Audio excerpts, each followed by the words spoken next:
Am I the a-hole for causing a woman who bad-mouthed me at work to get fired?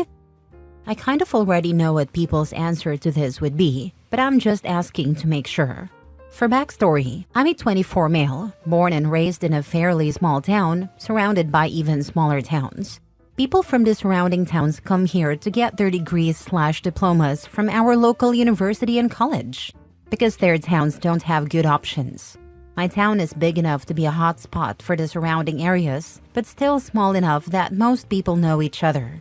In fact, many families know each other generationally. The situation: I work as an advisor at our local bank branch. About 2 months ago, a 23 female was hired as a clerk. She's from one of the surrounding towns and had just graduated from our local university a few months prior. For the first month, everything went well. She joined our friend circle and there were no issues whatsoever. About a month later, one day after work, she pulled me aside and asked me out on a date. I politely declined and reminded her that I was married. Most of my coworkers and I have known each other since high school, if not earlier. My wife was part of this same circle, and we've been together since we were 15.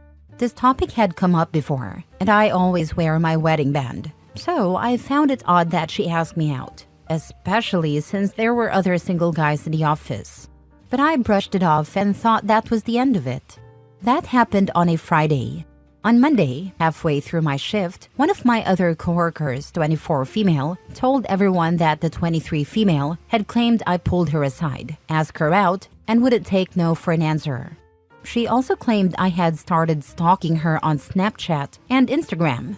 Here's the thing, my coworkers knew I didn't even have Snapchat or Instagram, and they knew how close my wife and I are, so they realized she was lying. However, there were a couple of coworkers who didn't know me as well and may have believed her. I told my coworkers not to confront her, and instead explained what actually happened. I told them to ignore her lies and just agree with whatever she said because I didn't want to escalate the situation. I figured she was just being childish and didn't know how to handle rejection. The escalation. About 2 weeks later, my dad called and said he needed to speak to me. When I went to my parents' house, he told me that a friend of his, who's a client at the bank, mentioned I had been stalking a girl at work. This client had heard it from the 23 female, who was now looking for another job and asking for his help. I explained the truth to my dad and decided I needed to put a stop to her lies. The next day, I explained everything to HR. Once I told HR that clients were getting involved, they took the matter seriously and opened an investigation. They interviewed me, my coworkers, and the 23 female. Everyone backed me up, and camera footage showed her pulling me aside, not the other way around. HR confronted her, and she tried to claim I was stalking her by showing them an Instagram account with my face on it. Here's the kicker. The photo she used was the only photo of me on one of my coworkers' profiles. She had created a fake account and sent herself messages to make it seem believable. HR fired her on the spot for spreading malicious rumors and disrupting the work environment. Since she was still in her probationary period, she didn't receive severance or any additional pay. Given the small town environment, news spread quickly. Her job prospects here are now non-existent. This is why I'm questioning whether I handled it the right way. On one hand, I'm relieved to have cleared my name, but on the other, I wonder if I should have confronted her directly instead of involving HR. Now for the top comments before reading the mini update. She decided to F around and found out, and deserved to be fired, not the a-hole. You also shouldn't feel bad about the backlash she's receiving. If you hadn't defended yourself, her lies could have permanently damaged your reputation in your town. She got what she deserved, and now you don't have to worry about her anymore. Not the a-hole. She actively tried to ruin your life and caused a huge hubbub in your workplace. You tried to ignore her, but she kept pushing. She's a psychopath, and appropriate workplace consequences were meted out. Fafo. You didn't get her fired. She got herself fired. Consider legal options if you think she'll keep bad-mouthing you everywhere. Slander and libel are both against the law, not the a-hole. It's possible that you live in a locality where many people proclaim great fondness for the 10 Commandments and favor displaying them in schools and courthouses. If so, she should be reminded that "thou shalt not bear false witness against thy neighbor" was important enough to make the short list when the Almighty drew up the "these are my rules for you" starter kit. Therefore, her behavior is an offense against the law of humans and of multiple religions. And lies need to stop, and she needs to keep your name out of her mouth and off her keyboard. I don't think she will do it again, at least not to me, but I'll still speak to a lawyer friend of mine. Thank you very much for this advice. Mini update. Thank you everyone for the comments. As I mentioned in the first line of this post, I had a feeling I knew the answer, and all of the comments have reiterated the same, so I'm at peace now. As a lot of comments suggested, if not her, at some point HR would have heard about this and potentially punished me. Thank you all for helping me clear my conscience. I also agree, I should have gone to HR as soon as my coworkers told me the first time. I just gave her the benefit of the doubt. Lesson learned. This was the first time I've dealt with something like this, which is why I needed the advice/clarification. People are asking why the footage are still available weeks later. I'm going to make a wild guess that either those people haven't worked at a bank or they worked at one but did not find out about their footage storage policies. For security reasons, employees will generally not be informed of the exact storage policies. However, when a theft occurred at our branch 2 years ago, I am aware that they were able to pull up footage from 3 months prior. I don't know what kind of banks you guys are used to, but banks store security camera footage longer than most businesses. Each bank and each branch will have their own policies on how long they keep footage. Next story. Am I the a-hole for telling my best friend if she wasn't always trying to get with my husband, her boyfriend wouldn't have left her? I, 27 female, have been best friends with Kira, 25 female, since we were little. We were neighbors, went to the same school, college, etc. She was my maid of honor when I married Rowan, 28 male, who we went to college with. At first, Kira had a big crush on him, but he started liking me. We slowly got closer, and I started liking him too. This was after Kira had told me she'd gotten over it and was dating another guy. But I still felt really guilty and didn't want to date him if it would hurt Kira. I asked her multiple times if she was okay with it, and she said she was, so I thought it was fine. Kira's been with her current boyfriend Adam, 27 male, for a year or so. However, over the last few months, she's been acting strange around Rowan. Whenever we'd hang out just the three of us, or even with Adam there, she'd always find a way to sit next to Rowan, laugh at everything he said, etc. At first, I didn't think much of it, because I knew that's kind of her personality, and her and Rowan are friends. But then she started always asking me if Rowan would be there before she came over, and if I said no, she'd often suddenly say she couldn't come.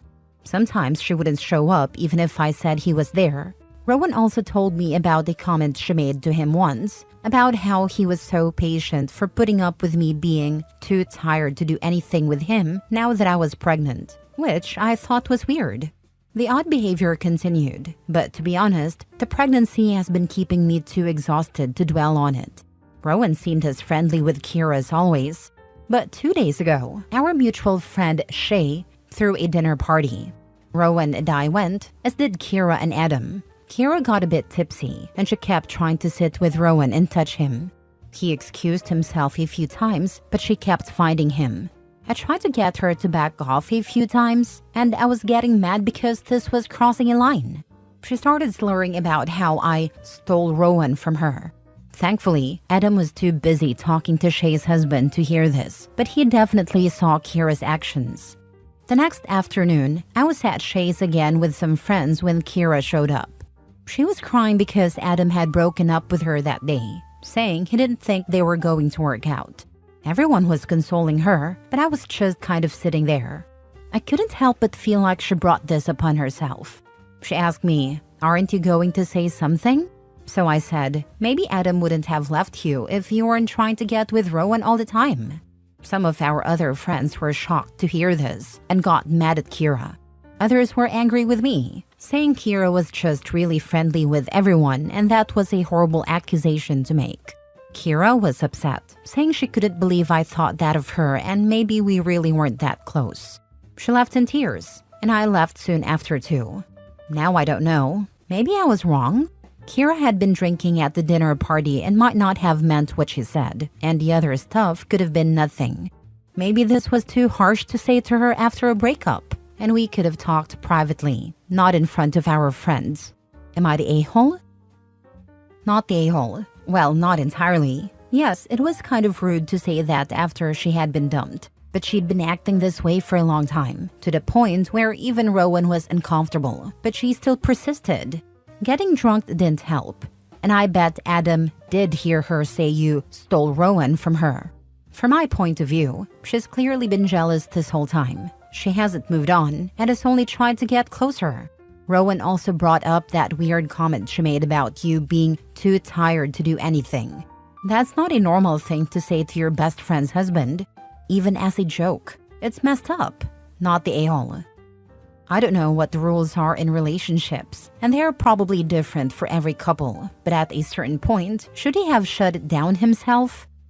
Kira's trying to sleep with your husband. She's not your friend at all. You are not the a-hole for saying that, but you are the a-hole for allowing her to make your husband uncomfortable by sexually harassing him. If one of your female friends told you that another friend's husband was constantly touching her, flirting with her, and making personal comments about her sex life, what would you say? Start standing up for your husband. Yes, she was letting her husband be sexually harassed. She's the a-hole for that. Next story. Am I the a-hole for not recalling my dog when she chased my neighbors off of my property? I, 30 female, have 4 dogs, but the one this story is about is a 4-year-old Rottweiler named Bella. A few months ago, new renters moved next door, and things have been unpleasant to say the least. The neighbors are always screaming and fighting late into the night, and the men in the home have a habit of always trying to talk to me, or just watching me when I'm outside. This is not done in a friendly way, and it has made me feel very uncomfortable. I'm a single woman living alone, and our police force isn't the best. So I just keep my head down, hoping they'll move out soon. The other night, around 11 p.m., I was outside with my dogs in the backyard. My neighbors have a chain-link fence, but I have no fence along my property except for the part that separates their property from mine. One of my dogs was on a leash, but the other 3 are completely trained off-leash and do not leave the yard. I know some people may not agree with that, but I live in the countryside, and also my dogs have never run off. One of the women who lives next door, for some reason, decided to enter my yard because she wanted to just play with my puppies. Bella growled and walked closer to me, and I asked the woman to please leave. But she just kept telling me it was fine and ignored what I was saying. One of the men decided to join her, and they came further onto my property, which led to Bella barking. After a few moments of them continuing, Bella chased after them. She stopped running the second she hit the property line and went inside with me immediately after. Now these neighbors keep making comments about not feeling safe with their kids and saying I should have called my dog back because they weren't a threat. I don't feel like I did anything wrong, but I also don't want the area to think my dogs are dangerous, especially with the stigma against Rottweilers. I also don't want to stir up unnecessary drama when it's already difficult living next to these people. Am I the a-hole? Now for the top comments before the mini update. Not the a-hole. The neighbor came onto your property without permission and thought she could just pet your dogs. Bella had every right to chase someone who wasn't invited off. If you're worried about your neighbors, get cameras and place them in front and backyard. Cameras are in the plan, but I'm paycheck to paycheck right now, unfortunately. If you're between paychecks, you can still document any harassment and interactions. Write down any incidents and date them, including anything that happens with your dogs. Inspect your front and backyard for anything that's different. Make sure you date everything. Not the a-hole. Your neighbors need to stay in their own yard. That was my thought process when it was happening, but I know that things can be different depending on the breed of the dog. I know for a fact Bella wouldn't have hurt them unless they had tried to hurt me, but I didn't know if that mattered or not. Mini update. Thanks everyone for the advice. I've called a friend who has agreed to come over tonight, and he will crash in my spare room until I feel safe. I'm going to contact the police tomorrow and make a report, as well as get a runner and a cheap camera as soon as I get paid. I'll update if anything changes. But I hope you all have a fantastic night, and thank you for the advice. Last story. Am I the a-hole for declining to invite a woman who has called herself a total klepto into my home? I, 30 female, joined a women's social club 6 months ago because I've been struggling to make friends after relocating to a new city. It took me a while to warm up to the group and connect with people I actually had things in common with. I had to wade through a lot of Botox parties and boozy brunches to find activities that interested me. But eventually I did, and I started attending group events fairly often. I spent most of my time with the women who enjoy reading, doing crafts, baking, sky watching, etc. Among these women is one whom I'll call Andrea, who has repeatedly made comments about being a total klepto. I think she says this to seem cool to others in the group. I reached out to some of the women I see regularly at these events and invited them over to my place to watch a TV show we'd been discussing and do crafts. They were excited and agreed to come. Unfortunately, Andrea found out, presumably because someone asked her if she was going and reached out to ask if she was invited. I thought about it for a bit and then told her no, explaining that I only had so much space at home. She didn't believe me and pressed me for the real reason, saying I thought we got along, which, yes, is true. I told her I wasn't comfortable inviting a self-proclaimed kleptomaniac into my home. I explained that I've worked hard for what I have, and it wouldn't make sense to knowingly invite someone who brags about stealing. She replied quietly, okay, and then added, "You're painting me out to be some horrible criminal when you don't even know anything about me." I told her that her being proud to call herself a klepto was all I needed to know. She responded by calling me a high school mean girl and ableist. I have no idea where that came from. Unfortunately, this situation has spilled over into the group, which is frustrating. But what surprises me the most is that so many people are defending her and telling me I'm out of touch and take things too literally. Am I? Not the a-hole. Being a thief isn't the same as being a kleptomaniac or a klepto. One of the key factors in diagnosing kleptomania, a legitimate and rare mental health disorder, is the emotional roller coaster around theft.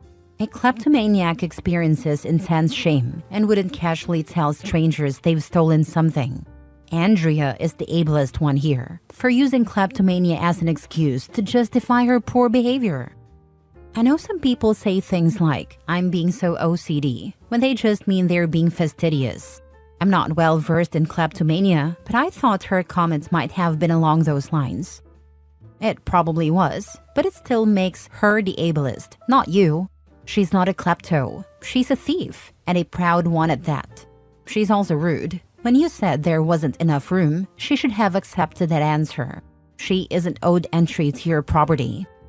Not the a-hole. I had a girl in my sorority described herself as a self-diagnosed klepto who just couldn't help herself when she saw something she liked, whether it was in a store, on campus, or something another person owned. Once she took something, she considered it her property, and heaven forbid you try to get it back. I refused to associate with her outside of required meetings. I never let her near my purse, my dorm, or my car. She cried and called me a bully. People like this always play the victim. I'm glad you're keeping your boundaries.